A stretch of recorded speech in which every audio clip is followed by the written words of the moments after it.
Assalamualaikum warahmatullahi wabarakatuh. Alhamdulillahil wahidil ahad. Alhamdulillahilladzi hadana li hadza wa ma kunna linahtadiya lawla an hadana Allah. Asyhadu an la ilaha illallah, asyhadu anna Muhammadan abduhu wa rasuluh. Allahumma shalli wa sallim barik ala sayyidina Muhammad wa ala alihi wa ashabihi wa li baitihi wa dzurriyyatihi ajma'in. Amma ba'du. Yang sama-sama kita hormati para pengurus Cafe Rumi ya, terutama sahabat saya Al Habib Muhsin yang tidak mau dikenal kehabibannya. Ya, ini antum kalau pakai gelar Habib ini pada sul adab semua nih. Taib. Di bulan lalu, benar Bib ya? Bulan lalu apa 2 bulan lalu? Bulan lalu saya menyampaikan tentang usulut thariqah an-Naqsyabandiyah, pokok-pokok ajaran dari thariqah Naqsyabandiyah ya. Selama ini kita bertarekat, sebenarnya usulnya udah dapat belum? Atau jangan-jangan kita cuma dapat wirid tapi nggak tahu usulnya. Kalau nggak punya usul itu bahasa Arab artinya aslun, pokok. Jadi pondasinya kira-kira begitu. Kalau pondasi ini nggak dibangun, maka tidak ada namanya bangunan thariqah, nggak akan terwujud. Maka ini wajib dipelajari dan wajib diamalkan. Sebelumnya mari kita kirim dulu Al-Fatihah untuk baginda Nabi Muhammad SAW kepada silsilah sadah thariqah Naqsyabandiyah Sayyidi Syekh Muhammad Bahauddin Asy'ah Naqsyaband, dan kepada semua murid-murid beliau, pengikut-pengikut beliau, Al-Mujaddid Sidi Syekh Ahmad Sirhindi, yang karena beliau disebut Naqsyabandiyah itu Al-Mujaddidi, dan kemudian diteruskan oleh murid dari murid-muridnya Syekh Muzhar Janjanani, yang kemudian disebut dengan istilah Mazhariyah ya. Lalu bercabang kepada Syekh Abdullah, Syekh Tajuddin. Dari Syekh Tajuddin ini berkembang cuma yang kita tahu sekarang dengan thariqah Naqsyabandiyah Muzhariyah. Saya lihat di beberapa wilayah di Jawa Timur ada yang mengamalkannya ya. Zikirnya sama, cuma kaifiatnya berbeda. Dari jalur Sayyid Abdullah ya, nanti berkembanglah kepada Maulana Khalid. Dari Maulana Khalid nanti pecah menjadi banyak cabang. Pecahnya bukan pecah berselisih, tapi berkembang banyak. Maulana Al-Imam Khalid Al-Baghdadi, beliau ini punya 5 thariqah. Maka semua Naqsyabandiyah Khalidiyah disebut dengan Qadiri, Kubrawi, Khisti, Suhrawardi dan lainnya. Dari beliaulah kemudian ada cabang Abdullah Afandi di Mekah, ada cabang Syekh Ismail An-Narani. Seingat saya Syekh Abdullah Faiz Ad-Daghestani jalurnya jalur ini, jalur Syekh Ismail ya. Benar ya, Syekh Ismail ya.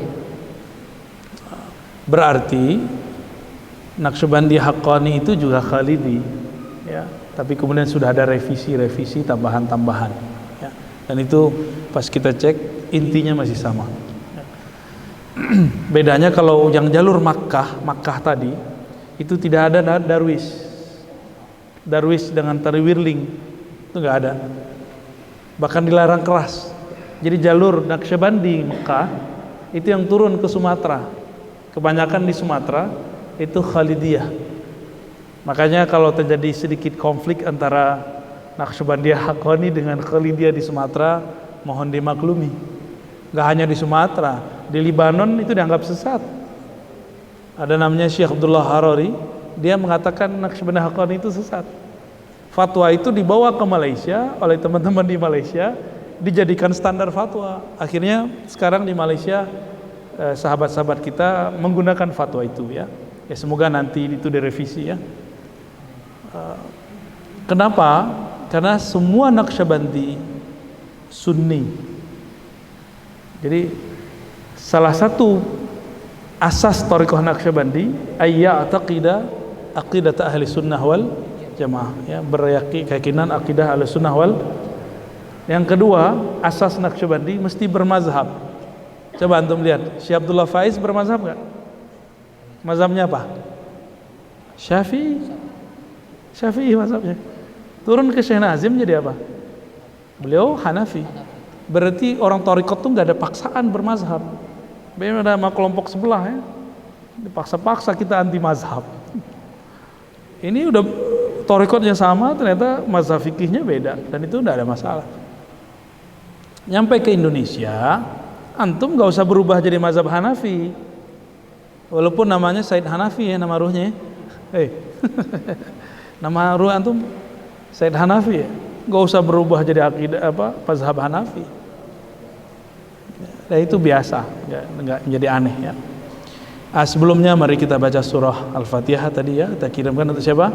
Nabi, Imam Bahauddin, Ahmad Sirhindi, Muzhar, Maulana Khalid, dan silsilahnya semua dimanapun berada, fi masyarikil ardi wa magharibiha. Al-Fatihah. A'udzubillahi minasy Bismillahirrahmanirrahim. Ya nabiyyu ya siratal ladzina an'amta 'alaihim ghairil maghdubi 'alaihim waladdallin. Amin. Ya, kalau sanad Naqsyabandiyah saya itu dari jalur Mekah tadi, ya.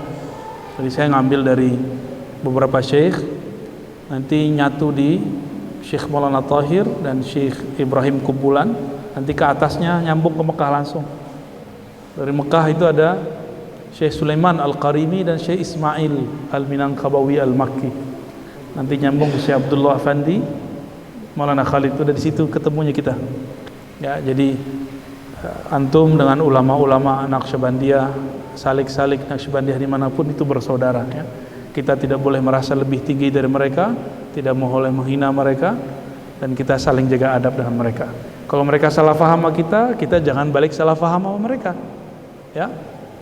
Baik, sudah siap mendengarkan? Baik.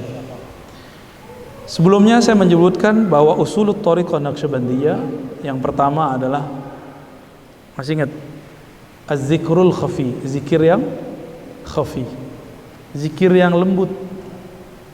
Makanya zikir yang antum pakai zikirnya hu Allah dengan menjaharkan, itu sudah tambahan, revisi di zaman sekarang. Kalau yang asalnya itu zikirnya khafi, jadi diam aja. Tapi sebenarnya di silsilah thariqah Naqsyabandi emang sudah biasa begitu. Dulu Imam Bahauddin Syah Naqsyaband, beliau itu berguru kepada Al-Imam Mirkulal. Siapa nama gurunya? Mirkulal. Al-Imam Mirkulal ini qaddasallahu sirrahu, kalau zikir keras Allah, Allah, Allah gitu, ya. Atau baca la ilaha illallah, la ilaha illallah. Saya ziarah ke Mirkulal dan dahsyat sekali, ya. Kekuatan rohaninya dahsyat sekali. Berlimpah-limpah keberkahan rohaninya. Di situ benar, saya kalau zikir di situ langsung zikir keras. Jadi ketika afdalu dzikri la ilaha illallah, langsung keras gitu zikirnya. Jadi kalau antum ziarah ngikutin kaifiat zikir yang dipakai, kita akan terbawa oleh pesona zikir sang syekh yang kita ziarahi. Ya, nggak tahu nih ke depan apakah masih ada lagi dibuka ziarah ke sana, ya.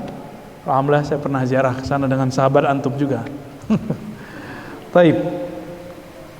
Ketika Mirkulal berzikir ba'da salat, itu Al-Imam Bahauddin Syah Naqsyabandi muda itu langsung keluar. Dan itu berlanjut berkali-kali. Sampai kemudian murid-murid lain, khalifah-khalifah yang lain melaporkan gaya dan sikap Syekh Bahauddin kepada Mirkulal. Tapi mereka tidak kasyaf. Jadi tidak semua orang khalifah, pemimpin zawiyah, wakil-wakil talqin itu kasyaf. Apa kata Mirkulal? Kalian tidak tahu batinnya Bahauddin Syah Naqsyaband. Waktu itu gelarnya belum dapat Syah Naqsyaband.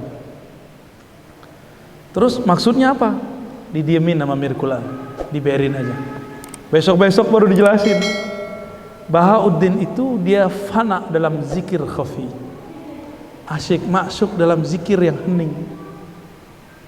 Itu makomnya Al-Imam Bahauddin Syah Naqsyabandi. Maka beliau kalau zikir itu mata dipejam, lidah dikunci, badan dilemesin, baru baca Allah di kolbunya pelan, begitulah terus. Ya, dalam pelannya itu belum mendapatkan ma'rifat. Berarti sebelum beliau mirakulal zikirnya keras ya? Ya, keras ya. Sampai ke atas tuh, sampai ke Syekh Abdul Khaliq Al-Ghujdawani yang semasa dengan Syekh Abdul Qadir Jilani. Jadi jika ada Syekh Abdul Qadir Jilani di Baghdad, maka di daerah Bukhara itu Syekh Abdul Khaliq Al-Ghujdawani. Mereka berguru pada guru yang sama. Salah satu guru mereka namanya Yusuf Al-Hamadani. Yusuf Al-Hamadani ini yang mengajarkan zikir Allah di qalbu. Ya. Itulah sejarahnya kenapa zikir Ismul Jalalah namanya. Kalau mereka zikir nggak perlu pakai angka. Ya, bebas karena mereka zikir fokus. Ketika ini dikurikulumkan jadi satu khalwat, jadi satu mujahadah, maka perlu dosis. Namanya latihan. Orang fitness saja ada latihan dan ada angka-angkanya. Apalagi latihan kolbu. Maka ada latihannya 40, 70, 100, 500, 1000, 2500, 5000, 11000, 70000. Itu angka-angka itu nggak penting sebenarnya. Yang penting itu adalah keseriusan si murid. Tapi orang di luar yang anti tasawuf mengambil bagian ini untuk menghajar tasawuf. Ya kita sih ketawa aja, senyum-senyum aja. Taib. Jadi yang pertama apa? Zikir khafi. Jadi antum harus dapat talqin zikir khafinya. Jangan hanya dapat talqin zikir jaharnya. Ya. Itu sudah wajib untuk untuk salik seorang murid Naqsyabandiyah. Ya. Yang kedua, at-taubah. Tobat. Ternyata tobat itu awal dari semua makom. Ya. Innallaha yuhibbut tawwabin. Allah cinta kepada orang yang tobat. Jadi salah satu dari suluknya Thariqah Naqsyabandiyah adalah suluk istighfar. Kami dulu ditalkinkan istighfar itu, cara beristighfar yang benar. Ya. Ada istighfar zahir, istighfar batin, dan itu dibimbing satu persatu. Dan itu nikmatnya bukan main. Kita merontokkan noda-noda yang ada dalam diri, meminta kepada Allah supaya menghapus semua itu. Itu at-taubah. Dalam sebuah kalam yang diriwayatkan oleh Imam Al-Qushairi, beliau menyebutkan bahwa ada seorang syekh ditanya muridnya, "Wahai tuan syekh, apa pandangan engkau? Duluan manakah zikir atau taubat?" Duluan mana? Taubat ya? Coba kita lihat jawaban beliau. Beliau jawabnya pakai majazi. Apabila baju kita kotor, kita cuci dulu atau kita pakai? Jawabannya apa? Cuci dulu. Ya, kalau kita mau memakai pakaian zikir, pakaiannya dibersihkan dulu, karena mungkin ada kotoran di situ. Maka taubat ini dibagi 3. Taubat zahir, dosa fisik. Jadi kalau antum mau zikir, istighfar kan mata, telinga, semua anggota tubuh. Terus pindah ke kolbu, istighfar penyakit-penyakit hati, iri, dengki. Ini mohon maaf ya, antara thariqah dengan thariqah ada yang iri kan? Berarti kolbunya belum istighfar. Antara zawiyah sama zawiyah masih ada berebutan murid, ya salah. Ngapain antum rebutan murid? Murid itu jodoh, nggak bisa diapa-apain. Tugas kita cuma dakwah, tugas kita cuma irsyad. Kita nggak perlu ente murid aneh nggak boleh ke sono, nggak bisa begitu. Ya, dia hamba Allah, dia punya yang berhak ngatur dia cuma Allah. Ya, jadi nggak usah berebut. Terus apa lagi?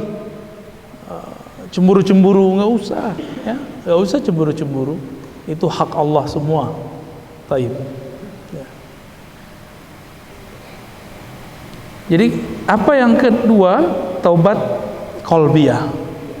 Ada yang ketiga. Taubat apa nih? Taubat maqasid.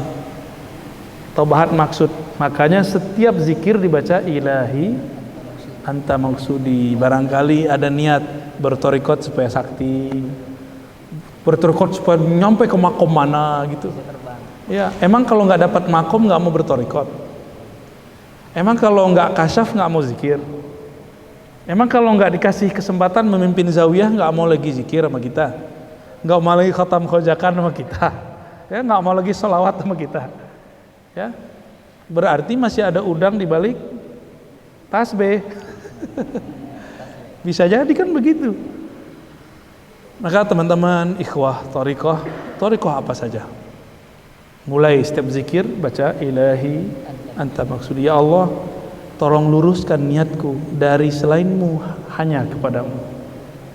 Waridho kamatulubi, hanya ridhomu yang kami cari. Mau zikir enak nggak enak, yang penting zikir. Mau kasyaf nggak kasyaf, yang penting zikir. Ya, nggak penting kasyaf alam gaib, yang penting kasyaf aurat.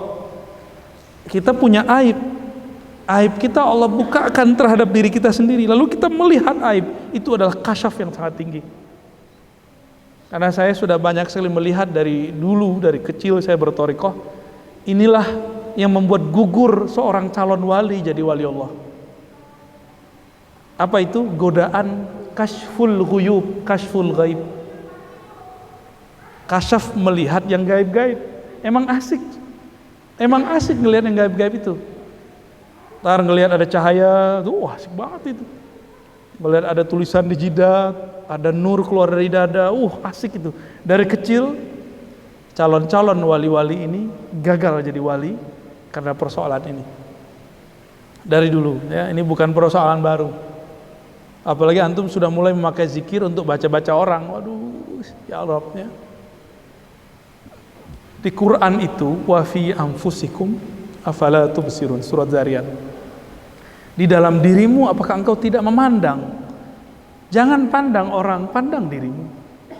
Kalau alam semesta kita lewat, kita jalani, kita pandang, ya, safar, ya, siru fil ard, bersafarlah, berjalanlah di muka bumi. Tapi itu jalan loh artinya. Siroh, lewatilah bumi. Berarti nggak boleh mampir lama-lama. Ya, siru fil ard itu makna lainnya apa? Jika engkau melihat taman-taman kasyaf, jika engkau melihat titik-titik kasyaf, lewatin. Siru fil ard, lewatin aja. Siru artinya lewat, jalan. Jangan asik di situ. Ya, harus terus naik. Karena maqamat yang Allah berikan itu tiada batasnya. Ya. Di makom taubah itu ada 1000 makom, bayangin. Di makom taubah ada 1000 makom. Di makom zikir ada 1000 makom. Di setiap makom ada lagi makom. Gak ada ujungnya. Antum sekarang zikir enak, itu ahwal namanya, hal. Setiap makom ada halnya. Zikir yang sama, beda waktunya, beda halnya. Jangankan itu, Allah itu maha kaya. Di detik yang sama, jam yang sama, malam yang sama, zikirnya sama-sama khojakan, zikirnya sama-sama zikirnya sama-sama Allah, zikirnya sama-sama la ilaha illallah. Masing-masing kita rasanya beda. Kenapa? Karena Allah maha kaya. Jadi jangan kemudian memandang Allah ini pelit. Enggak ada. Saya harus bisa zikirnya cuma malam hari. Bisakah menjadikan kolbu itu terasa malam hari dalam keramaian?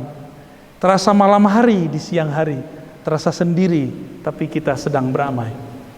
Itulah ajaran Sidi Syekh Muhammad Bahauddin Shah Naqsyabandi. Apa kata beliau? Al-khalwah fil jalwah. Mendapatkan kesunyian meskipun tubuh ini dalam keramaian. Kalau harus nunggu rame dulu, kapan khusyuknya? Ya, maka perlu taubat untuk masuk ke alam kesunyian. Jadi ini kata kunci untuk masuk ke alam kesunyian dalam diri itu adalah taubat. Nantilah kalau ada waktu saya talkinkan taubat yang masuk ke alam sunyi itu, ya. Tapi nggak pakai kamera lagi, Dok. Itu khusus buat antum lah nanti ya.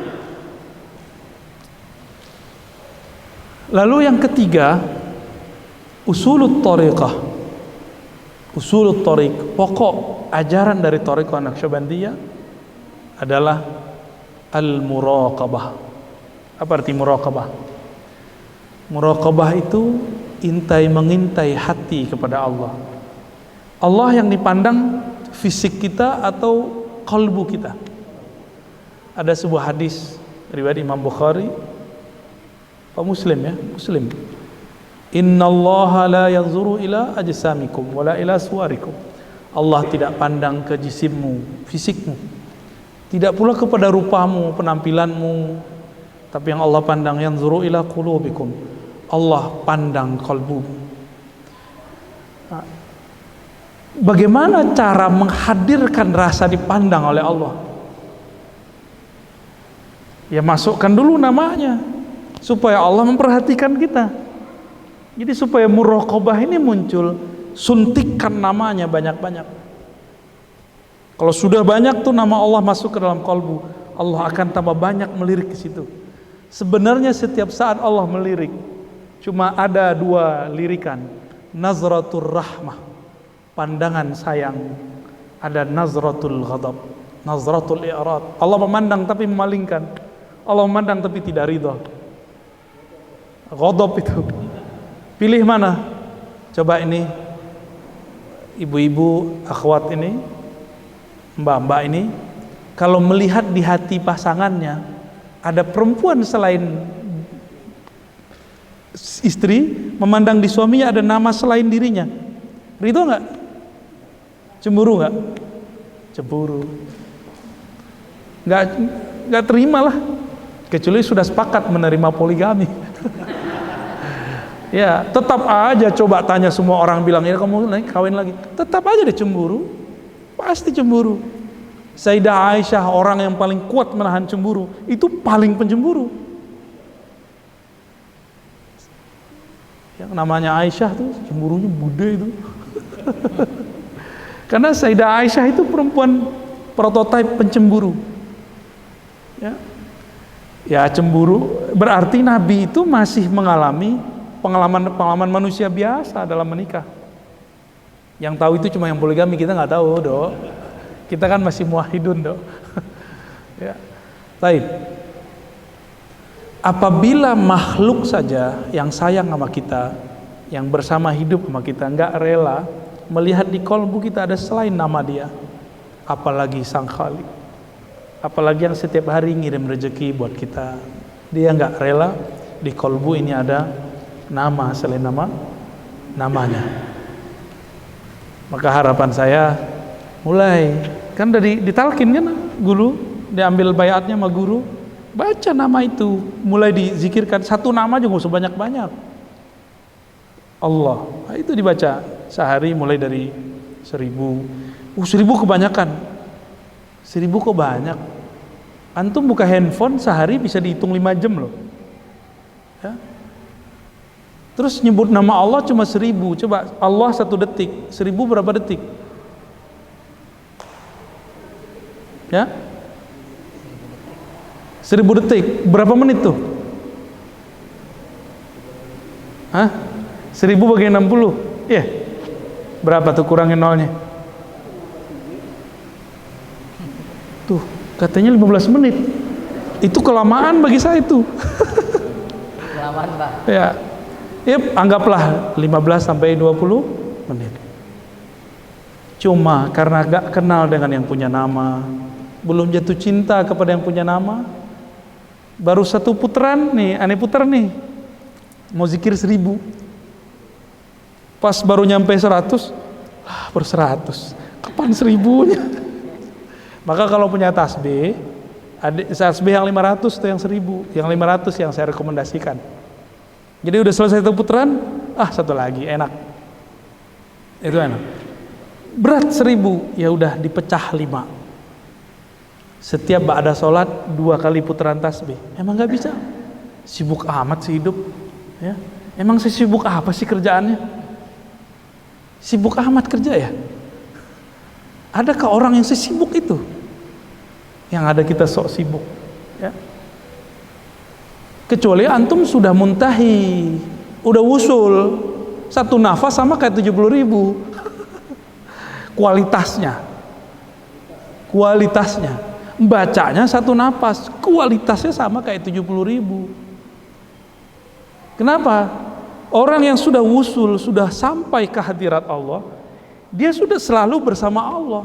Maka satu nafasnya sudah bersama dengan yang punya nafas, sudah bersama dengan yang punya nama. Antum 70.000 belum tentu merasakan bersamanya.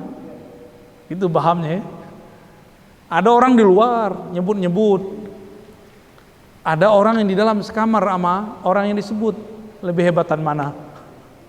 Yang bersama, ya. Kira-kira seperti itu ilustrasinya, ya. Ilustrasinya kira-kira begitu. Jadi mulai coba nanti dari Rumi, misalnya dari majelis Rumi, dimulai dibuat bib, ada bagian keruhanian nggak? Nanti saya bantu menata ininya, kan antum sudah punya kurikulumnya. Kita nggak keluar dari kurikulum itu, tapi nanti kapan zikir 1000-nya, kapan zikir 2500-nya, kapan 5000-nya, nanti kita bantu. Mulai, ya, talkinnya diulang lagi biar kuat. Talkin tuh boleh sering-sering, boleh sering-sering, bagus, karena talkin itu berarti nanamin, menyuburkan, biar kolbunya tuh terasa lapang. Jangan-jangan kolbu kita udah terlalu sempit dengan nama-nama selain Allah. Maka dengan talkin tuh didorong, yang lain keluar, yang masuk hanya nama Allah Subhanahu wa Ta'ala, ya. Siap ya nanti, ya. Biar mulai tertata nih zikirnya. Dimulai dari zikir qalbiyah, zikir kolbu. Nanti masuk ke zikir lataif nafsiyah. Nanti masuk ke zikir nafi isbat. Masuk ke wukuf tahlil, baru Quran, baru sholawat. Ada tahapan-tahapannya semua sebenarnya. Kalau umur kita panjang insyaallah, ya. Amin, ya. Jikapun Allah mudahkan, ya. Kita bantu untuk iniin kurikulumnya aja. Jadi nggak keluar dari wirid-wirid yang sudah ajarkan oleh para sadah, para maulana kita, ya. Yang terakhir ini jalan pintas. Jadi ada 4 usulut thariq. Yang keempat nih jalan pintas. Apa kira-kira? Cara cepat. Apa yang keempat kira-kira? Apa Ustaz? Hah? Hikmat. Hikmat itu salah satu cabangnya dari yang keempat. Apa kira-kira yang keempat? Antum udah tahu, cuma nggak tahu masuknya kemana nih kamarnya. Ya, kalau mau zikir kan antum melakukan itu, apa tuh? Rabitatul mursyid, rabitatul syekh. Maka kita kalau keajakan kita sebut rabitatul syarif. Syarif itu bahasa Arab tapi udah ala bahasa Persia. Persia yang dipakai dulu di Samarkand dan Uzbek. Orang Arab aja nggak make. Orang Arab nggak hanya nyebut rabitatul syarifah, kecuali Arab sekarang yang sudah dapat Naqsyabandi. Ya. Itu bahasa Arab masuk ke Persia lalu diarabkan lagi gitu. Maka ada istilahnya al-ikhtasus syarif. Itu istilah, kalau ngerti bahasa Arab nanti paham maksudnya, ya. Rabitah mursyid. Rabitah ke mursyid siapakah yang membuat kita bisa mendekat jalan pintas kepada Allah Subhanahu wa Ta'ala? Rabitah ini lebih berat daripada zikir khafi. Rabitah itu lebih berat daripada taubat. Rabitah itu lebih berat daripada apa yang nomor 3 tadi? Muraqabah. Kenapa? Antum ketemu fisik lalu melihat zahir guru, ada sisi manusiawinya. Mending gurunya tiap hari kayak malaikat, kan? Kan kadang-kadang guru itu ngelakon, ya, nguji kita dengan pola-pola insaniyahnya, kemanusiawiannya. Itu bisa terjadi. Syakkah kepada guru. Jadi ujian rabitah itu adalah syak kepada guru. Kalau sudah syak masuk ke bab inkar, gawat itu sudah. Sedikit syak kepada guru, hilanglah semua nur yang tadi antum dapat dalam zikir thariqat dan baiat. Hilang habis. Ya. Pernah syak sama guru, emang dia wali gitu ya? Masa sih dia wali? Antum kira wali itu yang begitu aja? Ya. Emang wali itu gimana sih? Di gunung? Itu bukan wali, itu petapa namanya. Wali itu ada bersama kita, cuma kita sulit percaya masa wali begitu. Ya. Wali itu nggak mandang umur, wali itu Allah sudah tentukan pada masa azaliyah. Belum lahir dia udah jadi wali, cuma diangkatnya mungkin pas umur berapa gitu. Nabi Muhammad ini dari mana ilmunya? Ilmunya dari Nabi Muhammad. Nabi mengatakan, kuntu nabiyan wa Adam baina ma'in wa tin. Aku sudah diangkat jadi nabi. Adam belum dicipta. Udah ada ya. Adam belum ada, nabi sudah jadi nabi. Apa itu namanya? Nabiullah Ahmad. Namanya Ahmad. Tetesan-tetesan nur Muhammad itu yang jadi nabi, itu yang jadi wali. Berarti sebelum dia lahir nurnya udah wali kan? Udah wali dia. Maka kayak Fudail bin Iyad itu kan orang yang suka ini loh. Kalau ada orang lewat terus dia ambil barangnya, itu namanya apa? Apa namanya? Perampok. Ya, perampok. Itu Fudail bin Iyad. Tapi chip dalamnya itu wali. Walaupun dia sejahat itu, tapi Allah takdirkan di alam azaliyah, di masa azaliyah, ya, kalau nggak disebut alam, di masa pra alam semesta, maka dia tetap aja jadi wali. Fudail bin Iyad. Kalau di kita siapa? Sunan Kalijaga sama itu pewarisnya. Kan Nabi mau respon wali, wali mau respon wali. Begitulah sampai kiamat. Sampai kiamat begitu. Ada orang ahli ibadah ratusan tahun, tapi akhirnya jadi wali setan. Siapa? Barsisa. Jadi jangan ketipu sama orang banyak wirid. Jangan meremehkan orang banyak maksiat. Siapa tahu mereka berubah dalam satu saat. Siapa tahu ahli wirid ini merasa bangga dengan wiridnya, ya sudah. Wirid syaitani namanya. Syaitan itu nyebut nama Allah juga. Kan kita sudah bahas bahwa iblis itu ketika berdoa dia baca ya Rabb, Rabbi. Ketika dia bersumpah bertawassul dengan sifat Allah, bi'izzatika. Maka Imam Tabari mengatakan nur malaikat itu nur rahmah. Sedangkan nar iblis itu disebut narul izzah. Disebut juga nurul izzah, yang ini narul, ya, satu api itu jadi iblis, satu cahaya.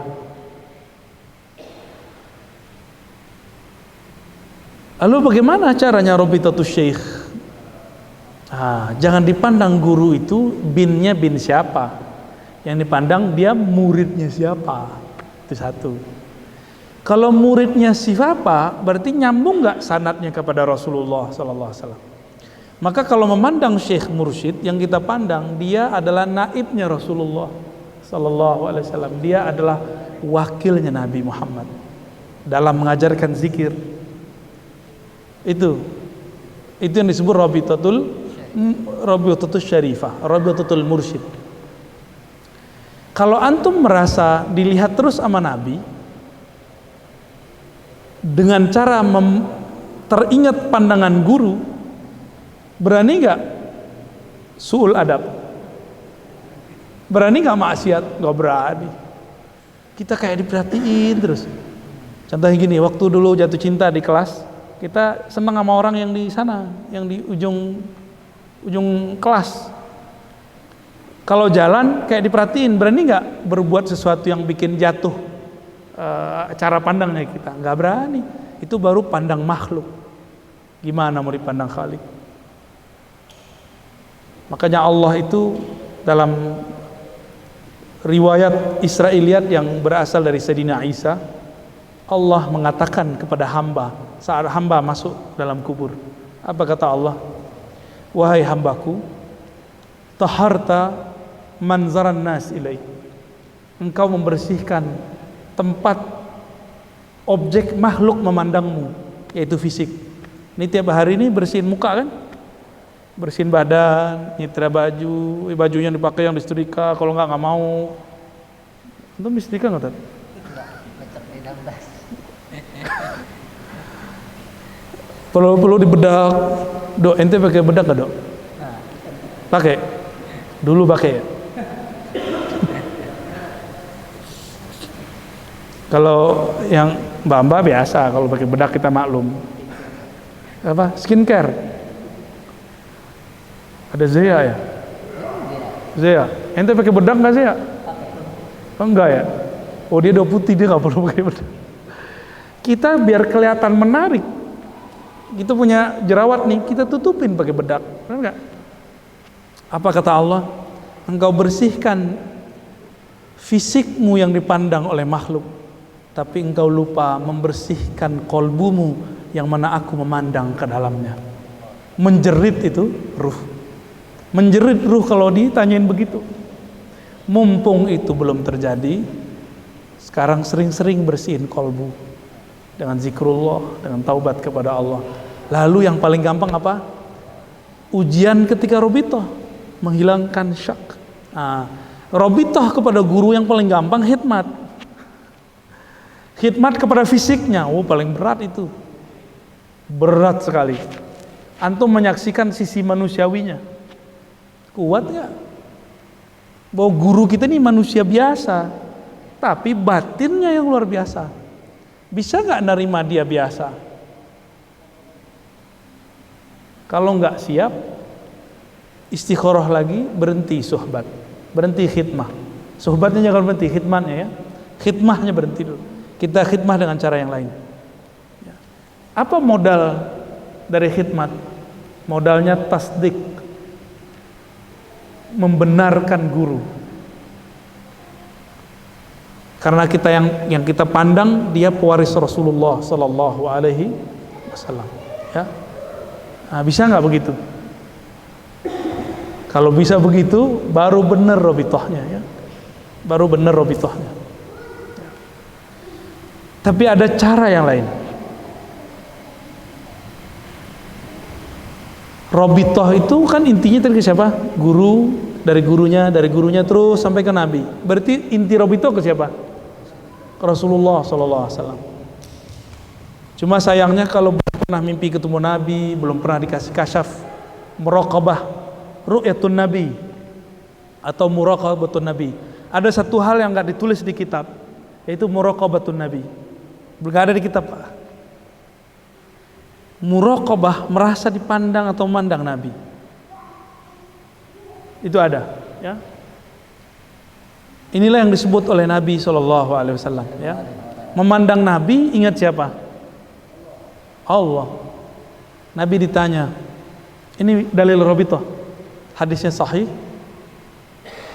Man auliyaullah?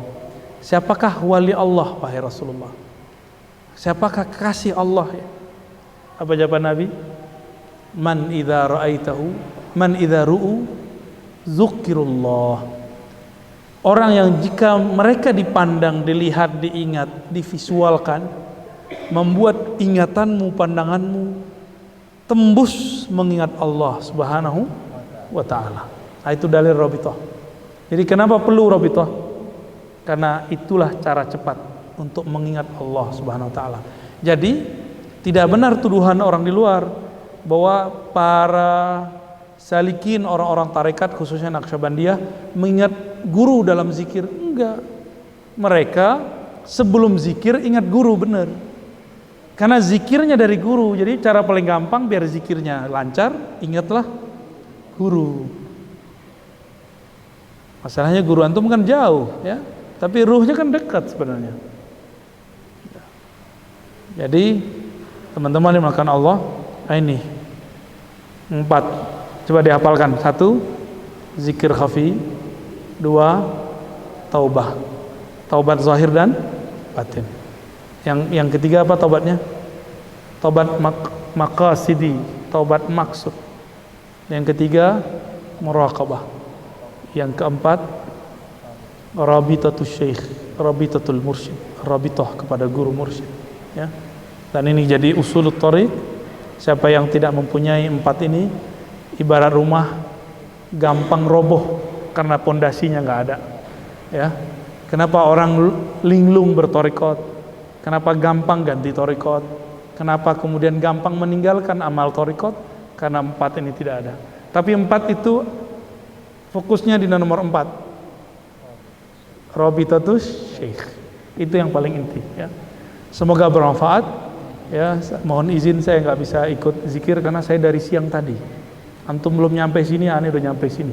Dikerjain sama Habib Muhsin. Semoga zikirnya berkah. Ya. Semoga zikirnya tetap rutin. Siapapun yang memimpin zikir jangan pandang zahirnya, pandang yang menggerakkan dia, pandang yang berjasa kepadanya, yaitu guru kita dari Nabi SAW, Nabi Muhammad dari Allah Subhanahu wa Ta'ala. Untuk para sadah silsilah kita, mari kita kirimkan Al-Fatihah. Bismillah. Ya,